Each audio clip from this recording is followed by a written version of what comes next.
पति बंटी एक कुली था। वो नदी पार से आने वाले पक्षियों के सामान को इधर से उधर करता था। एक दिन जब बंटी काम पर जा रहा था तब टुनटुनी उससे कहती है, अजी अपनी सेहत का भी ध्यान रखा करो। सभी किसी न किसी दिन छुट्टी लेते हैं, लेकिन तुम तो रविवार को भी काम करते हो। अरे पगली, अगर काम नहीं करूँगा तो घर कैसे चलेगा? तू तो माँ बनने वाली है, बच्चों का खर्चा बढ़ेगा। अगर काम नहीं करूँगा तो अपने बच्चों को अच्छी जिंदगी कैसे दूंगा? आपसे तो बात करना ही बेकार है। ये लीजिए पोटली, इसमें मैंने रोटी और चावल रख दिए हैं, समय से खा लीजिएगा। नहीं टुनटुनी, आज मेरी तबीयत कुछ सही नहीं लग रही है, कुछ भी खाने का मन नहीं कर रहा है। काम से आऊँगा तो खा लूँगा। बंटी बिना खाना लिए काम पर चला जाता है। टुनटुनी को क्या पता था कि बंटी से उसकी मुलाकात आखिरी थी। उधर बंटी बेहोश होकर बहती नदी में गिर जाता है और वहीं डूबकर मर जाता है। टुनटुनी भागी भागी अस्पताल जाती है।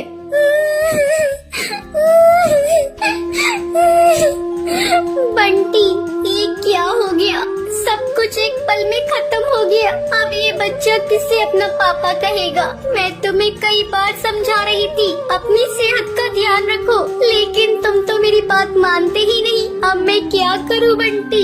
समय तेजी से पंख लगाकर उड़ने लगता है। टुनटुनी एक बच्ची को जन्म देती है। एक दिन टुनटुनी के पास डाकिया एक खत लेकर आता है। अरे ये खत तो कड़कनाथ सेठ की कंपनी की तरफ से आया है और मुझे बंटी की जगह कुली की नौकरी दी गई है। मुझे अपनी बच्ची के लिए नौकरी करनी ही होगी, तभी मैं उसे एक अच्छे स्कूल में पढ़ा पाऊंगी और उसे बेहतर भविष्य दे सकूंगी। अगले दिन से ही टुनटुनी कुली बनकर पक्षियों का बोझ उठाती थी। जब भी नदी के उस पार से कोई पक्षी आता था, टुनटुनी तेजी से उन पक्षियों के पास पहुंच जाती थी। बहन जी, क्या मैं आपका बोझ उठा लूं? अरे तुम तो एक चिड़िया हो, क्या तुम इतने बोझ को उठा सकती हो? हाँ बहन जी, मैं सारे बोझ को उठा लूंगी। बहन जी, मैंने अपनी जिंदगी में इतना बोझ उठा लिए है, ये बोझ तो उसके आगे कुछ नहीं है। क्यों, क्या हुआ? और तुम ये तुम्हारी बेटी को साथ में लेकर क्यों घूम रही हो? तुम्हारे पति कहाँ हैं? वो नहीं कमाते हैं क्या? क्या करिएगा बहन जी, मेरी दुख भरी कहानी सुनकर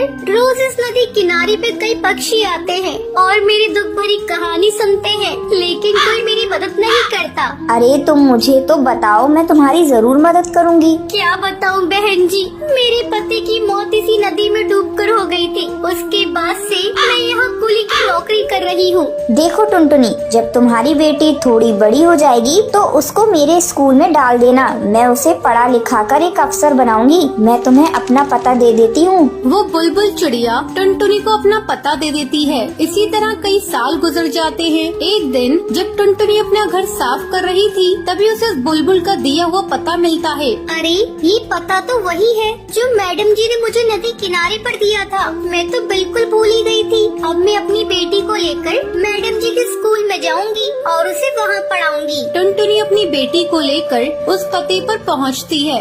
आओ आओ टुनटुनी, बहुत दिन हो गए तुमसे मिले।